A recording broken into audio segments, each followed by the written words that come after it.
ناظرین محتشم، کل ہم نے عقیدہ توسل پر گفتگو کی۔ آپ کے ذہن میں یہ سوال گردش کر سکتا ہے کہ ساری امت اس وقت کرونا جیسی اذیت ناک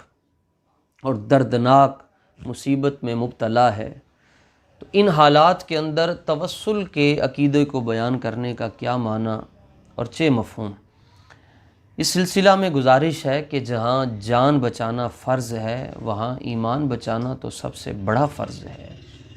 جان تو چلی ہی جائے گی، جانا تو ہے سب نے، مگر ایمان چلا گیا تو دنیا میں بھی خسارہ ہے اور آخرت میں بھی نقصان ہے۔ ایمان محفوظ ہوتا ہے عقیدے کی پختگی کے ساتھ، اور عقیدہ بچتا ہے آپ کی عقیدت کی وجہ سے۔ آپ کی عقیدتیں ذات رسالت مآب سے، ذات والا سے، جناب والا سے جتنی مضبوط ہوں گی، آپ کا ایمان بھی اتنا ہی پختہ سے پختہ تر ہوگا۔ تو اس سلسلہ میں چونکہ بہت سے لوگوں نے کہا کہ کہاں ہیں وہ لوگ جن کے ذریعے آپ وسیلہ تلاش کرتے تھے، آج وہ یہ کرونا وائرس کا مسئلہ کیوں نہیں حل کر سکتے، تو میں نے اس مسئلے کا جواب کل کی گفتگو میں عرض کیا تھا۔ کل ہم نے بخاری شریف کتاب الاستسقاء سے ایک حدیث آپ کی خدمت میں عرض کی تھی، جس کا نمبر ہے 1010، اور اس کے راوی سیدنا انس رضی اللہ تعالیٰ عنہ ہیں، اور دارالسلام سے یہ کتاب چھپی ہے۔ مدینہ منورہ میں یہ نسخہ پڑھا جاتا ہے، مکہ شریف میں یہ نسخہ پڑھا جاتا ہے۔ سب سے ایتھنٹک نسخہ ہے یہ صحیح بخاری کا۔ اس میں موجود ہے کہ حضرت عمر ابن خطاب رضی اللہ تعالیٰ عنہ کے زمانے میں، غالباً 18 ہجری کی یہ بات ہے، قحط میں لوگ مبتلا ہو گئے، تو جملہ اصحاب حضرت فاروق اعظم رضی اللہ تعالیٰ عنہ کی خدمت میں حاضر ہوئے اور کہا کہ حضور بارش نازل نہیں ہو رہی، تو آپ کچھ کیجئے۔ اس کا معنی یہ ہے کہ صحابہ کا حضرت فاروق اعظم رضی اللہ تعالیٰ عنہ کے پاس چلے جانا بھی اس بات کی دلیل ہے کہ مشکل وقت میں وہ پاکیزہ اور مقدس اور صالحین لوگوں کے پاس جاتے، اور اس سے عقیدہ توحید میں کوئی فرق نہیں آتا۔ آپ کی خدمت میں آئے اور عرض کیا کہ حضور اب کیا کرنا ہے، تو آپ نے اسی وقت ہی حضرت سیدنا عباس بن عبد المطلب رضی اللہ تعالیٰ عنہ کے وسیلے سے دعا مانگی، اور امام بخاری رضی اللہ تعالیٰ عنہ ونور اللہ مرقدہ لکھتے ہیں کہ فوراً بارش ہو بھی گئی۔ حضرت انس کے بھی جملے ہیں کہ بارش بھی ہو گئی۔ اس پر بعض لوگوں نے یہ سوال کیا کہ حضرت عمر رضی اللہ تعالیٰ عنہ نے نبی علیہ الصلاۃ والتسلیم کے وسیلے سے دعا نہیں مانگی، بلکہ حضرت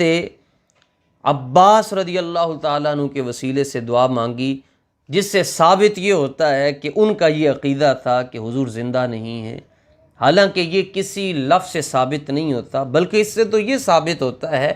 کہ حضرت فاروق اعظم رضی اللہ تعالیٰ عنہ نے یہ بات کہی کہ جس طرح رسول پاک صلی اللہ تعالیٰ علیہ وآلہ وسلم کی ذات اقدس سے توسل جائز ہے، اسی طرح حضور کے قریبی رشتہ داروں سے بھی توسل جائز ہے۔ اور یہ دلیل ہے اس بات پر، یہ کتاب ہے میرے سامنے شواہد الحق، اس میں حضرت قاضی الشیخ یوسف بن اسماعیل النبہانی رضی اللہ تعالیٰ عنہ نے حدیث استسقاء پر گفتگو کرتے ہوئے جو تاریخی جملے لکھے وہ یہ ہیں کہ حضرت فاروق اعظم رضی اللہ تعالیٰ عنہ نے پوری امت کو یہ عقیدہ دیا، لوگوں حضرت مولا کائنات موجود ہیں، اس کے باوجود میں حضرت عباس رضی اللہ تعالیٰ عنہ کے وسیلے سے دعا مانگ رہا ہوں، تو چونکہ ان کو قرابت حسیہ بھی حاصل ہے اور قرابت معنویہ بھی حاصل ہے۔ اور آپ فرماتے ہیں اس حدیث سے یہ بھی ثابت ہوتا ہے کہ حضرت علی باتفاق امت حضرت عباس سے افضل ہیں، لیکن اس کے باوجود حضرت عباس کے وسیلے سے دعا مانگی جا رہی ہے، تو افضل کے ہوتے ہوئے مفضول کا وسیلہ بھی پیش کرنا جائز ہے۔ تو وہ لوگ کم فہمی اور کند ذہنی کا شکار ہیں، وہ علم سے ناآشنا ہیں، جو یہ کہتے ہیں کہ حضرت فاروق اعظم رضی اللہ تعالیٰ عنہ نے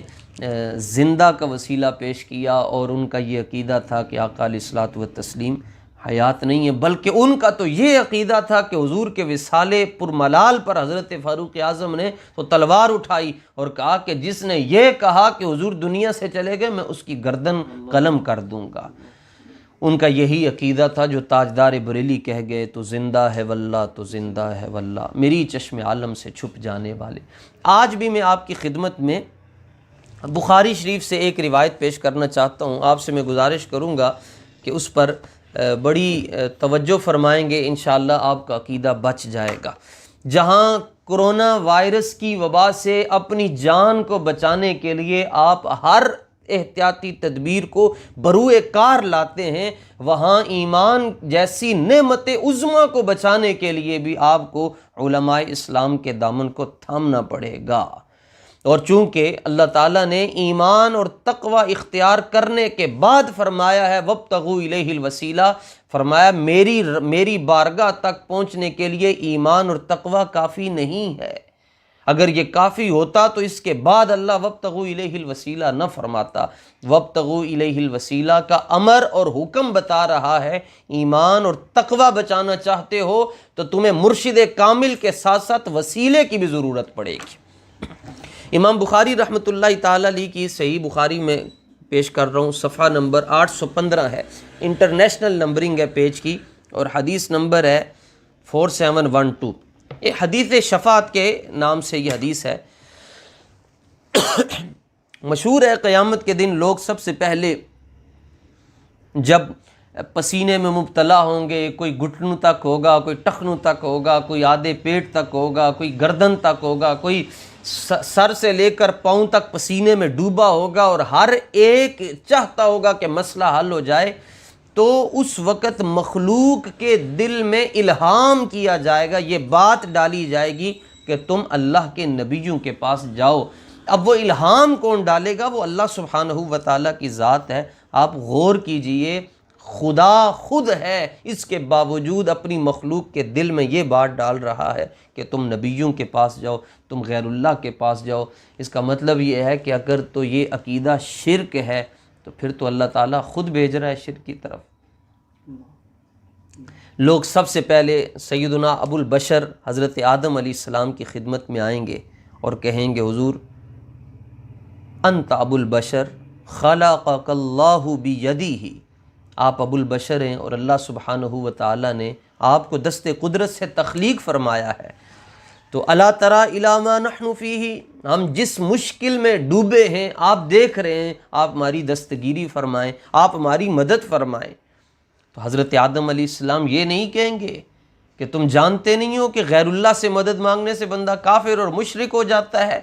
دنیا میں بھی شرک کرتے رہے ہو اور آج ساری مخلوق کے سامنے اور رب ذوالجلال کے سامنے میں بھی آ کر تم عقیدہ اہل سنت سے باز نہیں آئے،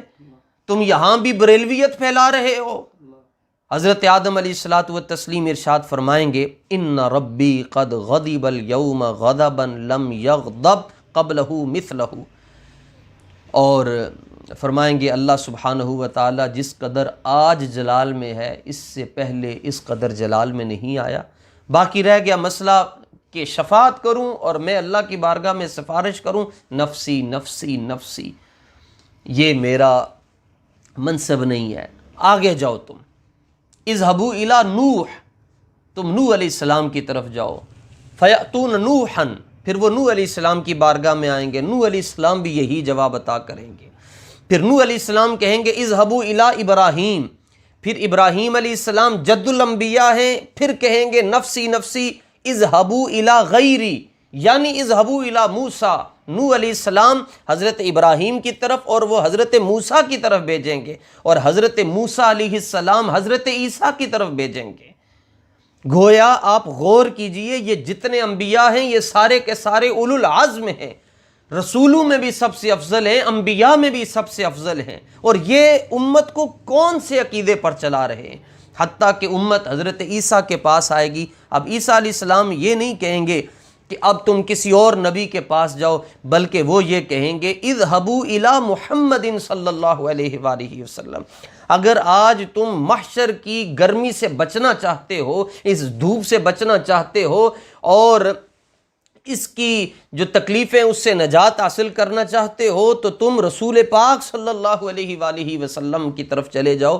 اب لوگ حضرت امام الانبیاء صلی اللہ تعالیٰ علیہ وآلہ وسلم کی خدمت میں آئیں گے اور کیا کہیں گے، عقیدہ دیکھیں، اور کہیں گے محشر کے میدان میں بھی لوگ اپنی محبت کو نہیں بھولیں گے، جہاں نفسا نفسی کا عالم ہوگا، اس کے باوجود بھی جانے جانا کی خدمت میں آ کر وہ نہیں کہیں گے جو پہلے انبیاء کی خدمت میں کہا۔ یہ نہیں کہیں گے یا رسول اللہ سی مارے گئے، انج ہو گیا انج ہو گیا۔ پہلا جملہ کہیں گے انت رسول اللہ و خاتم الانبیاء، حضور آپ اللہ کے رسول بھی ہیں اور نبیوں کے سردار بھی ہیں۔ اس کے بعد کہیں گے حضور ہماری دستگیری فرمائیں، تو آقا علیہ الصلوۃ والتسلیم فرمائیں گے انا لہا انا لہا، یہ منصب تو میرا ہی ہے، اس کا حقدار تو میں ہی ہوں۔ اس حدیث پر حضرت یوسف بن اسماعیل نبہانی رحمۃ اللہ تعالیٰ علیہ نے شواہد الحق کے صفحہ نمبر 96 پر جو ایمان افروز گفتگو کی ہے، میں اسے قارئین کی اور ناظرین کی خدمت میں پیش کرنا چاہتا ہوں۔ صفحہ نمبر 96 پر یہ DKI کا نسخہ ہے، اور آپ نے اس کو کوٹ کیا امام سبکی رضی اللہ تعالیٰ عنہ، جو کہ شافعی بھی ہیں اور عاشق رسول بھی ہیں، اور جنہوں نے یہ کتاب لکھی شفاء السقام فی زیارت خیر الانام، اس کے حوالے سے آپ نے یہ گفتگو کی۔ آپ فرماتے ہیں کہ امام سبکی شفاء السقام میں یہ بات ذکر کرتے ہیں کہ وَأَمَّا إِلْهَامُهُمْ سُؤَالُ آدَمَ وَمَنْ بَعْدَهُ صلوات اللہ تعالی وسلامہ علیہم، کہتے ہیں سوال یہ ہے کہ لوگوں کو حضرت آدم اور حضرت نوح اور حضرت ابراہیم اور حضرت موسیٰ اور عیسیٰ علیہ السلام کے پاس جانے کا الہام ہوگا، شروع میں ہی وہ آقا علیہ السلام کے پاس کیوں نہیں آئیں گے؟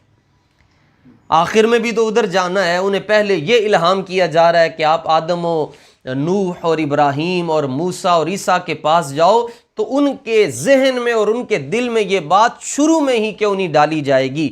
اس کا جواب یہ ہے، آپ فرماتے ہیں اگر ایسا کیا جاتا کہ دوسرے انبیاء کے پاس نہ جایا جاتا اور فوراً حضور کے پاس آنے کا حکم دیا جاتا، تو کسی بد عقیدہ، جہلمی اور غامدی اور مودودی فکر رکھنے والے کے ذہن میں یہ سوال آ سکتا تھا، نہیں یہ تو منصب حضور کا تھا ہی نہیں، یہ تو کوئی اور نبی بھی کر سکتا تھا۔ انہیں پہلے چکر لگوایا گیا، حضرت آدم سے لے کر حضرت نوح تک، پھر حضرت نوح سے لے کر حضرت ابراہیم اور حضرت موسیٰ اور حضرت عیسیٰ کے پاس بھیجا گیا، اور ہر نبی نے جب اپنا عجز ظاہر کیا اور کہا یہ میرا منصب نہیں، تو اس سے تو پورے محشر میں ثابت ہو گیا کہ شفاعت کا حق بھی اگر کسی کو ہے تو وہ ذات مصطفیٰ صلی اللہ علیہ وآلہ وسلم، اس کے اصل حقدار جو ہیں وہ سید الامم نبی پاک صلی اللہ تعالیٰ علیہ وآلہ وسلم ہیں۔ اور یہ لطیف گفتگو حضرت امام تقی الدین سبکی رحمۃ اللہ تعالیٰ علیہ نے شفاء السقام کے اندر ذکر کی، اور حضرت یوسف بن اسماعیل النبہانی رضی اللہ تعالیٰ عنہ نے اس کو شواہد الحق میں ذکر کیا۔ جس طرح آج یہ کہا جاتا ہے کہ ہم بخاری، مسلم، ترمذی، ابو داؤد، نسائی اور ابن ماجہ کے علاوہ کسی کو نہیں مانتے، تو پھر یہ بات درست ہے، اگر آپ ان کو نہیں مانتے تو ہم آپ کو کیسے مانیں گے؟ آپ بخاری کے علاوہ کسی کو کچھ نہیں مانتے تو یہ قضیہ تو آپ پر بھی صادق آتا ہے، پھر آپ کو کیسے مانا جائے گا؟ تو مزہ تو تب آئے گا نا قیامت کے دن کہ آپ کو حضور کی شفاعت کیسے ملے گی۔ اصل بات یہ ہے کہ اس امت میں سب سے پہلے توسل کا انکار کیا ہے ابن تیمیہ نے علیہ ما علیہ، سب سے پہلے اس کا انکار اس نے کیا۔ اس سے پہلے سلف کے اندر کوئی ایک ذات ایسی نہیں ہے جس نے رسول پاک کی ذات مقدسہ سے توسل کا انکار کیا ہو، اور اس کا نتیجہ آج آپ دیکھ رہے ہیں۔ یہ کل قیامت کے دن بھی پھر کسی اور کے پاس جائیں گے اور کہیں گے کہ ہماری شفاعت کریں۔ قیامت کے دن پتہ چلے گا، کہیں گے اور نبی اذهبوا الی غیری، میرے کریم کے لب پر انا لہا ہوگا۔ شفاعت اسی کو ملے گی جو حضور کو رسول بھی مانتا ہے اور آخری نبی بھی مانتا ہے۔ پھر حضور فرماتے ہیں میں اللہ کی بارگاہ میں حاضر ہوں گا تو اللہ تعالیٰ مجھے ارشاد فرمائے گا محبوب ارفع راسک، آپ اپنے سر انور کو اٹھائیے، سل تعطہ واشفع تشفع، آپ اپنا سر نور اٹھائیے، سوال کیجئے، آپ کو سوال کا جواب دیا جائے گا۔ آپ جس کے بارے میں شفاعت کریں گے اس کے بارے میں آپ کی شفاعت قبول کی جائے گی۔ اور حضور جانا فرماتے ہیں شفاعتی لأہل الکبائر، چھوٹے چھوٹے میرے گناہ گاروں کو تو کسی کو قرآن لے جائے گا، کسی کو عالم لے جائے گا، کسی کو فقراء لے جائیں گے، کسی کو حجر اسود لے جائے گا، کسی کو مزاب رحمت لے جائے گا، کسی کو طواف بخشوا دے گا، کسی کو بڑے بڑوں کے وسیلے بخشوا دیں گے، لیکن میری امت کے وہ بڑے بڑے گناہ گار جن کے دامن میں سوائے کبیرہ گناہوں کے کچھ بھی نہیں ہوگا، وہ میری شفاعت سے داخل جنت ہوں گے۔ اللہ تعالی ہمیں آقا علیہ الصلوۃ والتسلیم کے یہ جو عقیدہ توسل ہے اس پر ہمیں استقامت عطا فرمائے۔ اگر بچنا چاہتے ہیں، آج ساری دنیا کو میں یہ پیغام دے رہا ہوں، اگر آپ مصیبت کی اس کٹھن گھڑی کے اندر اگر آپ بچنا چاہتے ہیں تو لاکھ تدبیریں کر لیں، جب تک رسول پاک صلی اللہ علیہ وآلہ وسلم کی طرف میرا اور آپ کا سفر نہیں ہوگا، یہ دوائیاں ہمیں کچھ بھی نہیں دے سکتی۔ اگر آپ چاہتے ہیں کہ دنیا کی مصیبتوں سے بھی جان چھوٹ جائے اور آخر کی تکلیفوں سے بھی نجات مل جائے تو رسول پاک صلی اللہ تعالیٰ علیہ وآلہ وسلم کے دامن اقدس کے ساتھ وابستہ ہو جائیں۔ اللہ تعالیٰ میری، آپ کی، ہم سب کی حاضری کو اپنی بارگاہ کے اندر قبول اور منظور فرمائے۔